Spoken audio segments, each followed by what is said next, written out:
আসসালামু আলাইকুম রহমতুল্লাহ। ওয়ালাইকুম আসসালাম স্যার। ভাই আপনি ভালো আছেন? আলহামদুলিল্লাহ ভালো আছি। আপনার নামটা বলতেন যদি। আমি জুবাইর ইকবাল বাবু।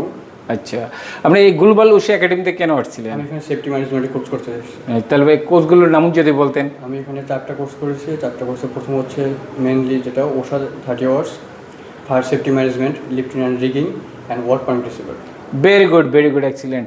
আচ্ছা, আপনি এই যে এখান থেকে কোর্স করলেন, কোর্স করে আপনি এখান থেকে কি উপকৃত হইলেন বা কি ধরনের ডকুমেন্ট শিখতে পারলেন? স্যার এখান থেকে আমি আমার স্কিল, আমার কাজের প্রতি আমি অনেকটা ডেভেলপ করতে পেরেছি। আমি এখান থেকে হাতে কলমে রিস্ক অ্যাসেসমেন্ট, তারপর হচ্ছে lifting plan, lifting work permit receiver, তারপর হচ্ছে নিয়ার মিস রিপোর্ট, বিভিন্ন ওয়ার্ক প্লেসে যত আর কি কাজ আছে সেফটি ম্যানেজমেন্টের যত, ইনশাল্লাহ আমি সব কিছুই শিখতে পেরেছি। আচ্ছা, তার মানে আপনার কথা থেকে বোঝা গেল যে আপনি এখন একজন সফল সেফটি হিসেবে, সেফটি অফিসার হিসেবে কাজ করতে পারবেন। ওয়ার্ক প্লেসের যারা ওয়ার্কার আছে তাদেরও সেভ করতে পারবেন, ইকুইপমেন্টেরও সেভ করতে পারবেন। আর আপনি বললেন যে আপনি একটা রিস্ক অ্যাসেসমেন্ট কীভাবে হাতে কলমে করতে হয় এটাও শিখছেন, আর বিভিন্ন ধরনের পারমিট কীভাবে করতে হয় এটাও শিখছেন। তারপর ডেইলি লিফটিং প্ল্যান কীভাবে করতে হয়, লোড চার্জ সহ কীভাবে কেরিনকে সেভ করতে হয় এটাও শিখছেন, নিয়ার মিস রিপোর্ট শিখছেন। Good, very good.